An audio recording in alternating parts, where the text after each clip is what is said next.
करेंगे। पहला है मनस्य अन्यत वचनस्य अन्यत कर्मण्य अन्यत दुरात्मनाम। मनस्येकं वचस्येकं कर्मण्य एकं महात्मनाम। फिर से बच्चों, फिर से पढ़ते हैं।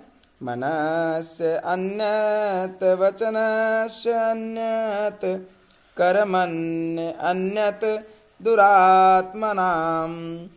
मनस्येकं वचस्येकं कर्मण्य एकं महात्मनाम। बच्चों, इस श्लोक में दुरात्मनाम और महात्मनाम।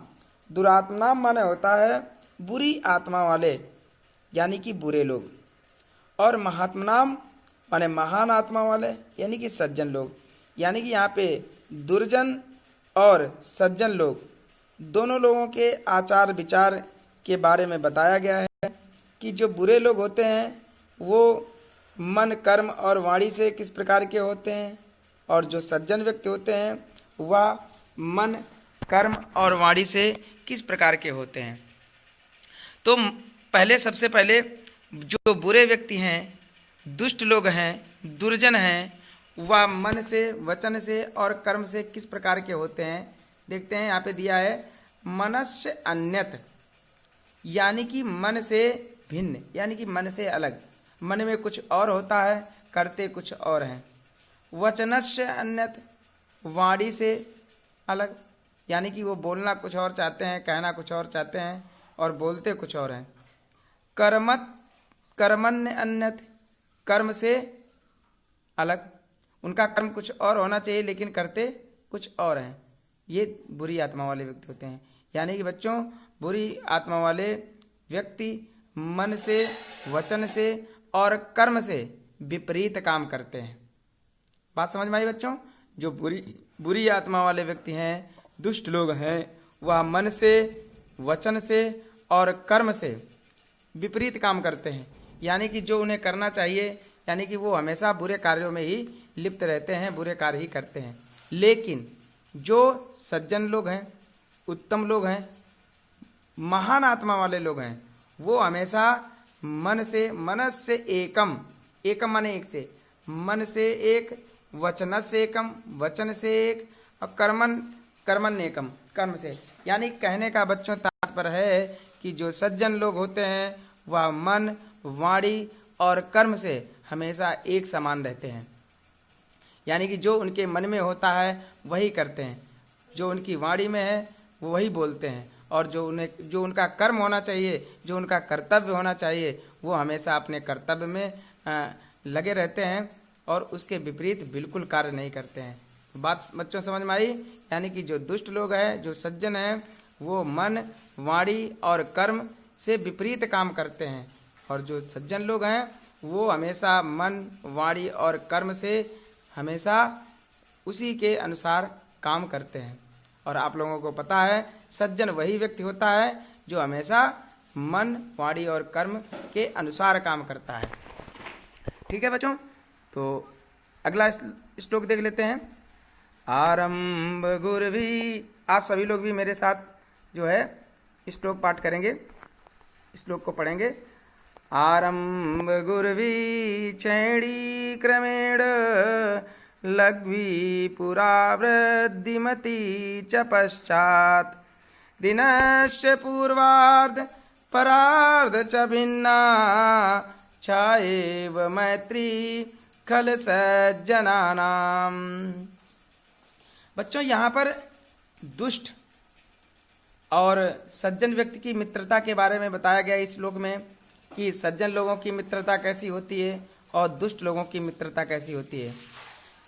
इस श्लोक का अर्थ बताने से पहले बच्चों आप लोगों को बता दूं, आप लोगों ने देखा होगा जब प्रातःकाल होता है तो प्रातःकाल के समय जो छाया होती है वो प्रारंभ में क्या होती है, बड़ी होती है, और जैसे जैसे दिन बढ़ता जाता है वो छाया कम होती जाती है, और जब सूर्य अस्त होता है दिन के दूसरे पहर में, यानी कि जब सूर्य अस्त हो रहा होता है तब क्या होता है, प्रारंभ में तो छोटी होती है, लेकिन जैसे जैसे सूर्य ढलता जाता है वैसे वैसे जो छाया है वो बड़ी होती जाती है।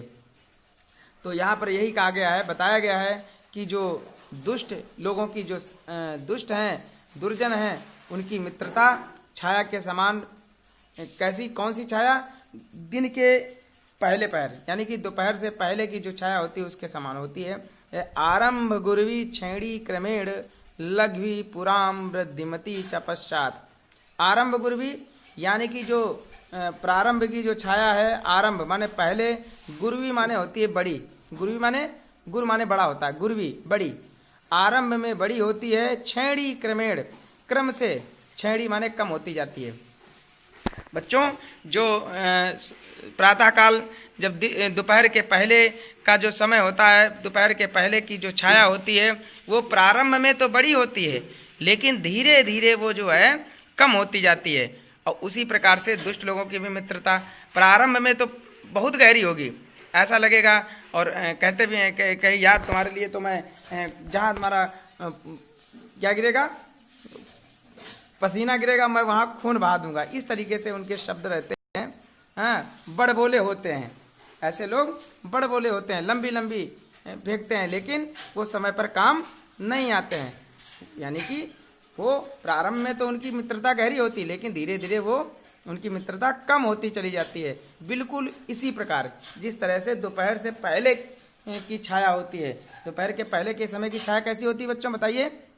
हाँ, बड़ी होती है। आप सुबह देखेंगे, प्रातःकाल देखेंगे और खड़े हों, पूरब की तरफ मुँह करके खड़े होंगे तो आपकी छाया बहुत बड़ी होगी, और जैसे जैसे सूर्य जो है सिर के ऊपर आएगा, दिन बढ़ता चला जाएगा, वो छाया आपकी छोटी होती चली जाएगी। ऐसे ही दुष्ट लोगों की मित्रता जो है प्रारंभ में तो बहुत घनिष्ठ होते हैं, वो बहुत ही गहरी होती है, लेकिन धीरे धीरे बाद में उनकी मित्रता जो है कम हो जाती है। फिर आगे दिया है लघ्वी पुरा वृद्धिमती च पश्चात। और कहते हैं कि जब दिन ढलता है, सूर्य अस्त होता है, तो क्या होता है, लघ्वी पुरा, पहले तो, पुरा माने पहले, लघ्वी माने छोटी, लघु, लघु माने छोटा होता है, तो पहले तो छोटी होती है, फिर बाद में वृद्धिमती च पश्चात, पश्चात माने बाद में, वृद्धिमती बड़ी हो जाती है। कहते हैं उसी प्रकार से दिनश्च पूर्वार्ध परार्ध भिन्ना च भिन्ना छाएव मैत्री खल सज्जनानाम।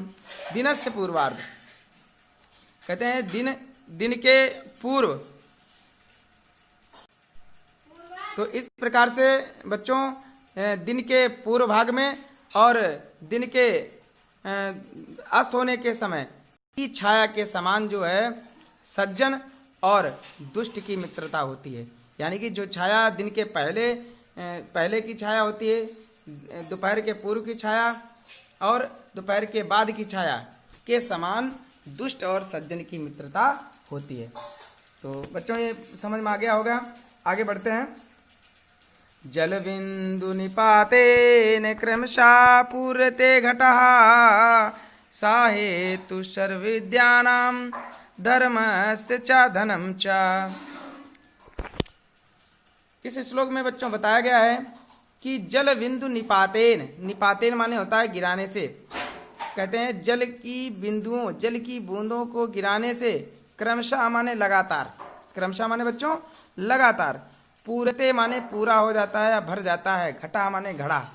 कहते हैं जिस प्रकार से जल की बूंदों के लगातार गिराने से धीरे धीरे घड़ा भर जाता है, उसी प्रकार से सभी प्रकार की विद्याओं, धर्म का और धन का भी यही हेतु माने होता है, कारण, यही कारण होता है। ये माने विद्या भी धीरे धीरे प्राप्त होती है, धर्म भी धीरे धीरे और धन की प्राप्ति भी धीरे धीरे होती है।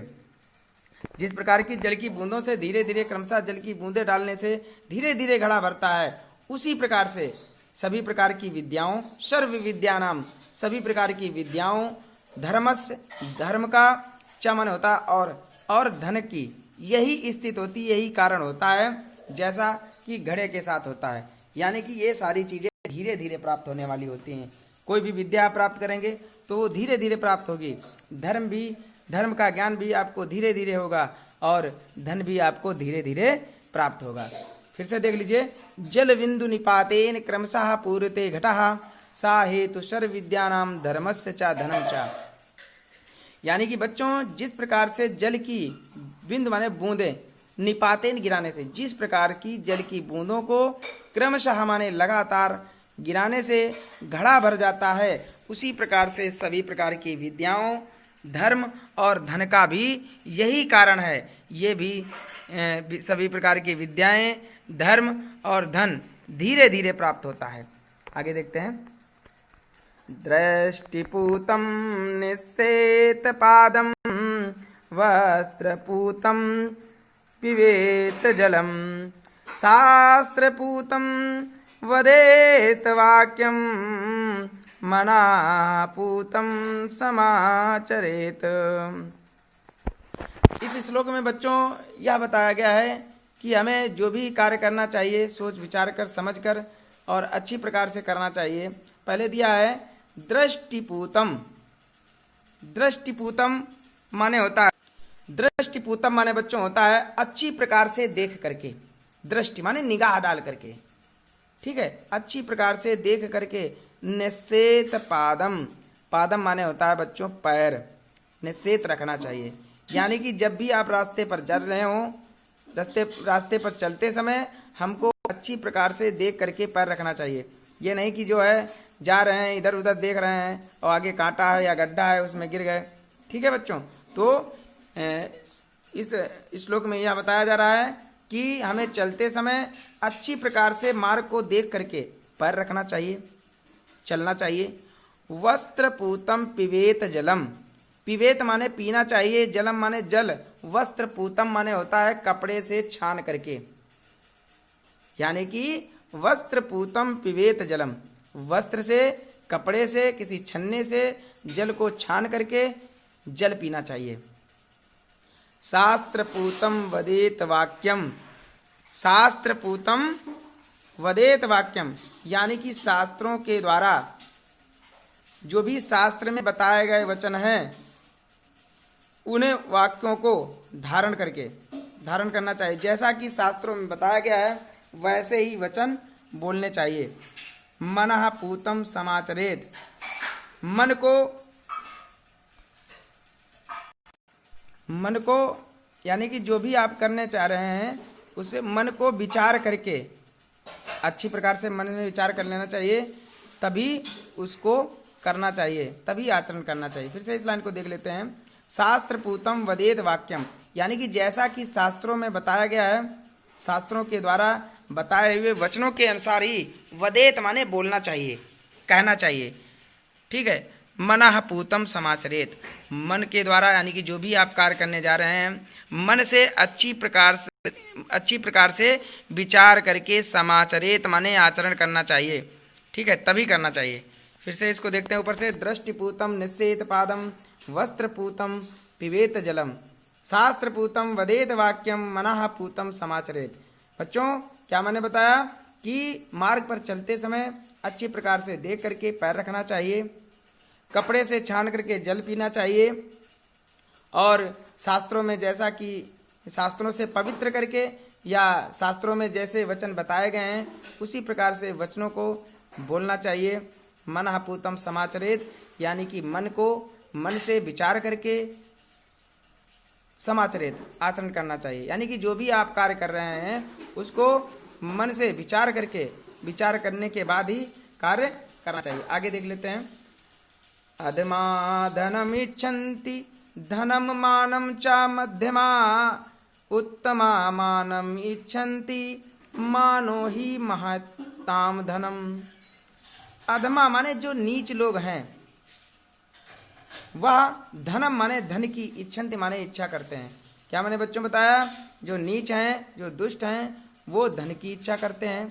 धनम मानम च मध्यमा, और जो मध्यम वर्गीय हैं, जो मध्यम वर्ग के लोग हैं वो धन और मानम माने होता है सम्मान, धन और सम्मान दोनों की इच्छा करते हैं।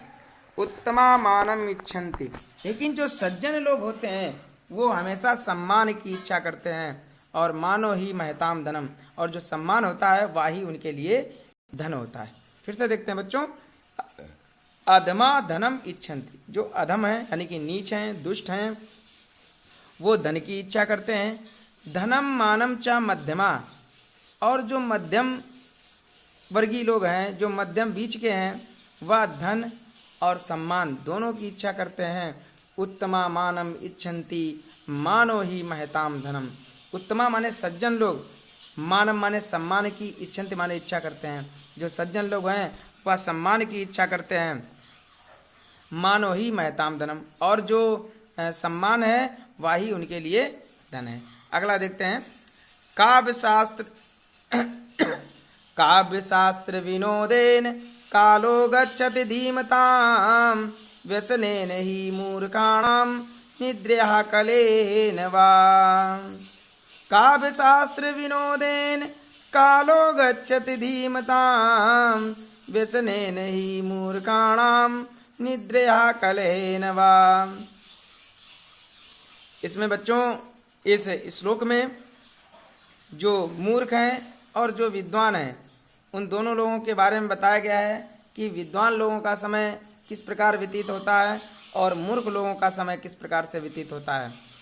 तो सबसे पहले बात करते हैं जो बुद्धिमान लोग हैं। धीमताम माने होता है बुद्धिमान लोग, धीमताम माने बच्चों बुद्धिमान लोग।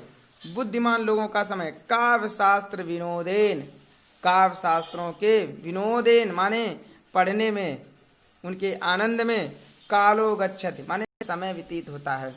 यानी कि जो बुद्धिमान लोग हैं उनका समय काव्य शास्त्रों को पढ़ने और उसमें आनंद और रुचि लेने में व्यतीत होता है। लेकिन व्यसनेन ही मूर्खाणाम निद्रा कलहेन वा, लेकिन जो मूर्ख लोग हैं, मूर्खाणाम मूर्ख लोगों का समय व्यसनेन माने बुरे विचारों में, बुरे कार्यों में, निद्रा माने नींद में, और कलहेन माने लड़ाई झगड़ा। कलहेन माने बच्चों क्या होता है? लड़ाई झगड़ा। यानी कि मूर्ख लोगों का समय बुरे कामों में, नींद में, आलस में रहते हैं, वो हमेशा नींद में और लड़ाई झगड़े में व्यतीत होता है। फिर से देख लीजिए, जो बुद्धिमान लोग हैं, धीमताम माने होता है बच्चों बुद्धिमान। बुद्धिमान लोगों का समय काव्य शास्त्रों के विनोद माने आनंद में, पढ़ने में समय व्यतीत होता है। लेकिन मूर्ख लोगों का समय बुरे कार्यों में, निद्रा में और लड़ाई झगड़े में व्यतीत होता है।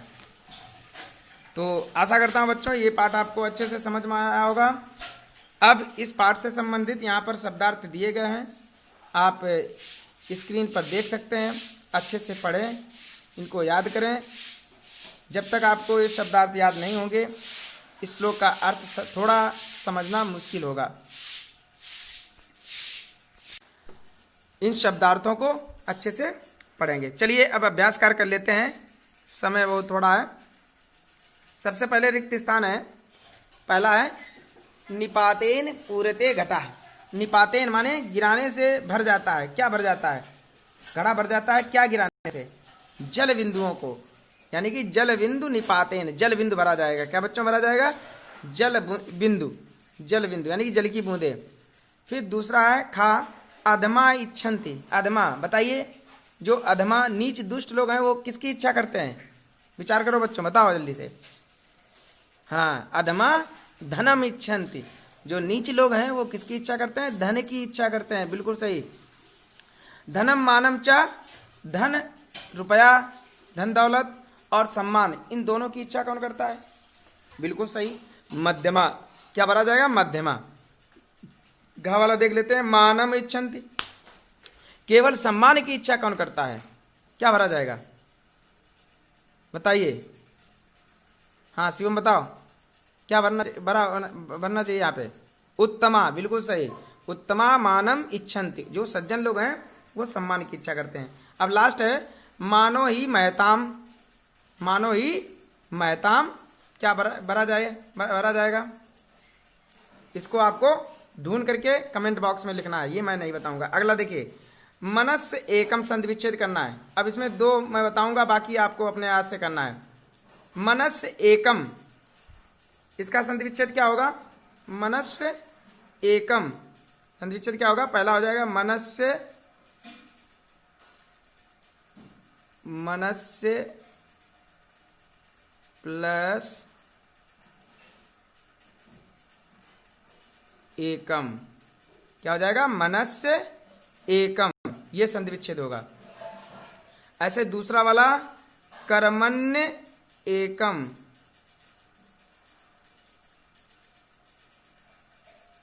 कर्मण्य प्लस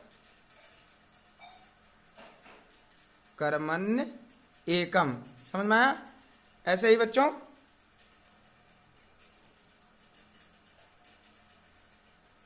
इसी तरीके से सारे हो जाएंगे। कर्मण्य एकम। अगला देखिए,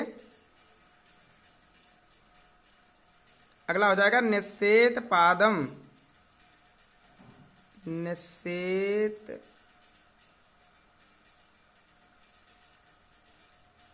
प्लस पादम, ये हो जाएगा। समझ में आया बच्चों? हाँ, इसको नोट कर लेंगे, निषेध पादम। और इसके बाद अगला हो जाएगा पिबेत, पिबेत प्लस